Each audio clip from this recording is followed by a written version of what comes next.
আমি ডাক্তার কালীশঙ্কর পাত্র মেছেদাতেই প্র্যাকটিস করছি। সামনে আবার রথযাত্রাও আসছে, রথযাত্রার শুভেচ্ছা জানাই এই নিউজ বার্তাকে।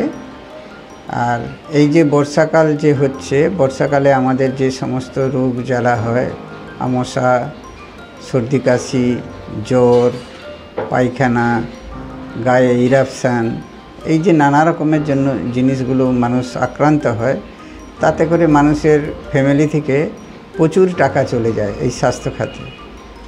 এবং দেখবেন যে এই সময়টায় প্রত্যেকটা ফ্যামিলির থেকে অনেক টাকা ডাক্তারের কাছে, স্বাস্থ্য বিভাগকে তাদের কাছে খরচা করতে হয়।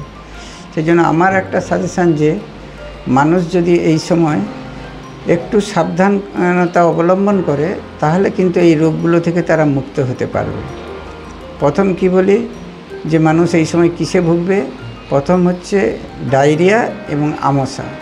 তাহলে মানুষ যদি গরম জল ফুটিয়ে একটা হাঁড়িতে গরম জল ফুটিয়ে রেখে দেয়, সেই গরম জলটাই যদি সবাই সারাদিন গড়িয়ে গড়িয়ে খায়, তাহলে কিন্তু এই জল থেকে তাদের ডায়রিয়া বা আমশা হওয়ার চান্স খুব কম।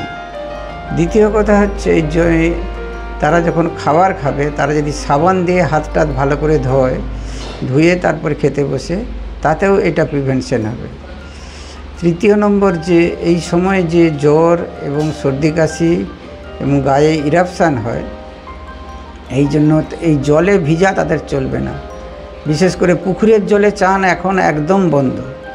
কারো যদি সাবমার্সেলের জল, কলের জল না থাকে, তাহলে পুকুরের জল এনে গরম করে স্নান করতে হবে। কিন্তু পুকুরের জলে স্নান করলেই বাচ্চাদের সর্দি কাশি জ্বর হওয়ার প্রবণতা খুবই বেশি থাকবে। সেই জন্য আমার অ্যাডভাইস যে বাড়ির লোকেরা যেখানে পুকুর নেই, যেখানে টিউবওয়েল নেই বা কলের জল নেই, সেখানে পুকুরের জলকে ফুটিয়ে তাদেরকে স্নান করতে হবে।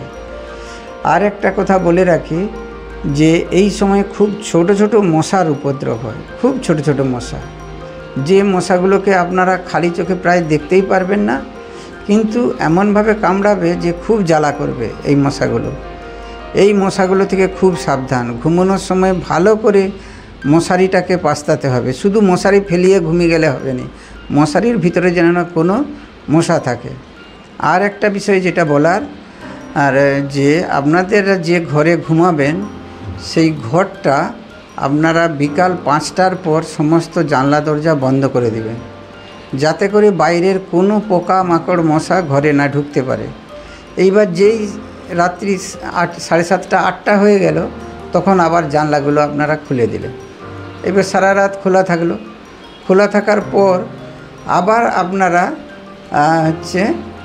2টো বা 3টের দিক করে আবার জানলাগুলো বন্ধ করে দেবেন। তাহলে কি হবে, বাইরের যে ঠান্ডা বাতাস আপনাদের শিশুদের, আপনাদের প্রিভেনশন হয়ে যাবে, কিন্তু আপনাদের শিশুরা যাতে কফ কাশি সর্দিতে না আসে, সেই জন্য ভোরবেলা উঠে 3টা 4টার সময় জানলাগুলো বন্ধ করে দিতে হবে। তাহলে রাত 7টা 8টা থেকে ভোর 3টে 3:30 পর্যন্ত খোলা থাকবে আপনার বেডরুম, আর বন্ধ থাকবে বিকেল 5:30 থেকে 6:30 পর্যন্ত, আর সকালে বন্ধ থাকবে। সকালে আপনার ওই 3:30 পর থেকে সকাল পর্যন্ত। এইভাবে যদি আপনারা আপনাদের ফ্যামিলিটাকে মেনটেন করেন,